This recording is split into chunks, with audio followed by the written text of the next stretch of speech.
There is a crisis here. Millions of people have fled Venezuela as the country crumbles. El sueldo mensual no nos alcanza para una caja de cornflakes. Many of them are coming over this border into Colombia. Que haya hambre. En Venezuela está en crisis, no hay nada. Here in this border town of Cúcuta, you see people with suitcases full of all their belongings. They don't know where they're going, they just know they need to get out of their country. Todas las tiendas están cerradas, todas las tiendas porque ya quebraron los negocios, las carnicerías, los supermercados. If you need proof of how bad it is in Venezuela right now, look at this purse. This purse is made entirely of the bills of the Venezuelan currency, the bolívares. Inflation is so high that this money is now completely worthless. And so my friend Jorge over here has gathered a ton of this stuff and turned it into commodities, into purses, into sculptures. It is worse than it sounds, and it sounds pretty bad. The country's inflation rate will rise to 1,000,000%. Esto lo que yo tengo aquí, el que estuviera esto en Venezuela tenía plata, era millonario. More than 1 million Venezuelans have moved into Colombia in recent years. And in an era of record-setting migration, when borders seem to be getting thicker, harder to cross, Colombia is doing something that you don't see very often. It's opening its doors and it's letting people in. The border crisis is shocking. It's a real humanitarian crisis. The economic crisis there is about to get even worse. Is there a point at which Colombia and other countries in Latin America step in and say enough is enough now?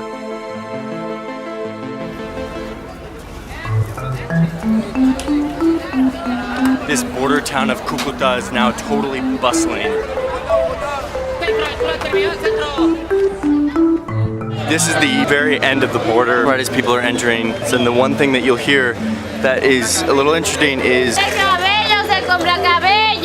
se compra cabello. We buy hair. So you continue on their way to make some money as the women will sell their hair. Basically get 100,000 pesos, which is like $30. I'm eating a Venezuelan style hot dog. And the guys are reflecting on how much this hot dog would cost if they were trying to buy it in Venezuela with the current economic situation.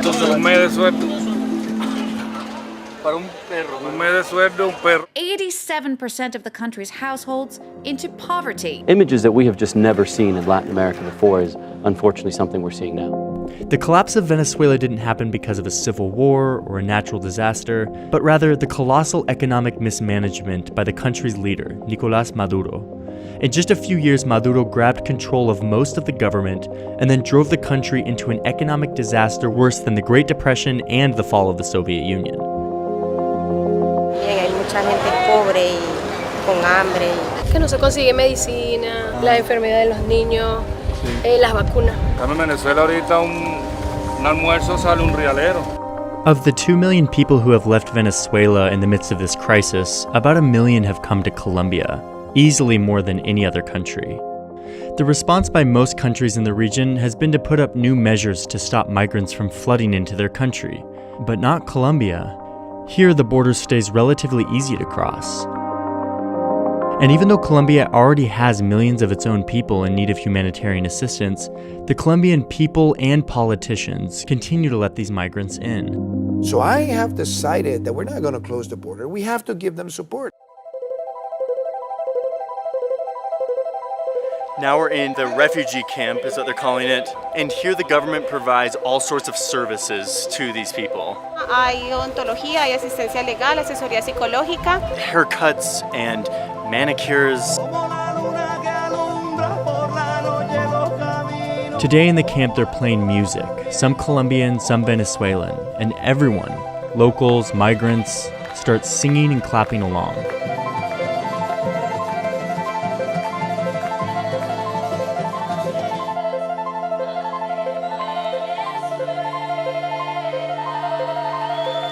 No nos dividen fronteras, tenemos un mismo cielo que nos acobija. Venimos a que sepan que tu bandera es mi bandera. Queremos dar gracias a la tierra colombiana y bendecir a Colombia. Eso que estamos muy agradecidos con el pueblo colombiano, porque personas como ella, nosotros podemos alimentarlos.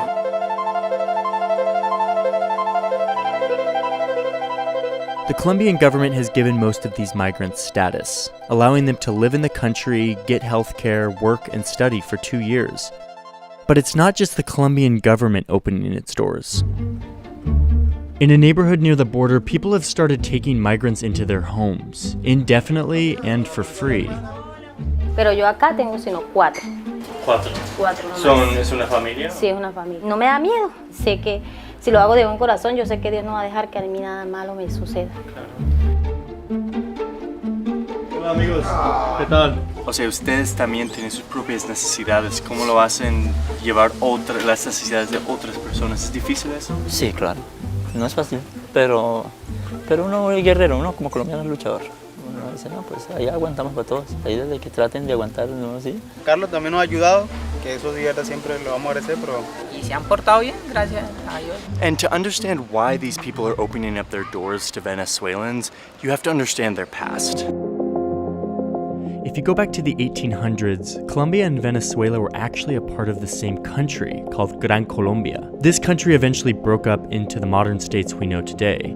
Decades later, in the 80s and 90s, Colombia was experiencing some of the worst violence in its decades-long war with the rebel group called the FARC. This war displaced more than 7 million people, more than any other modern war. Hundreds of thousands of those people fled to Venezuela, where the economy was thriving. And the Venezuelans took them in. Yo fui a Venezuela, yo fui al oriente de Venezuela, estuve 2 años allá. ¿Y los venezolanos? Me atendieron muy bien, la gente allá es muy acogedora.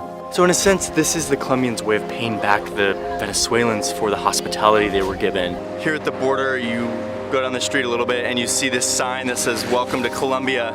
Above it, it says, "Colombia and Venezuela, united forever." In spite of these two countries being different, having very different governments, there is this common identity among the people. But there are reasons to believe that this sense of solidarity might not last forever. A slew of crimes allegedly committed by Venezuelans have led to a new wave of skepticism in the country. Earlier this year, the police chief in this border town told people that they shouldn't rent their properties to Venezuelans after a migrant was arrested for a homicide. Bueno, como antes que tú llegabas y pase, le servían a uno al 100%.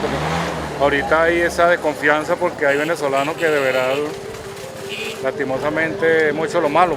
But despite the growing skepticism, many Venezuelans continue to see tremendous support in Colombia, a country that has chosen to keep its doors open to the thousands of migrants who come in every day.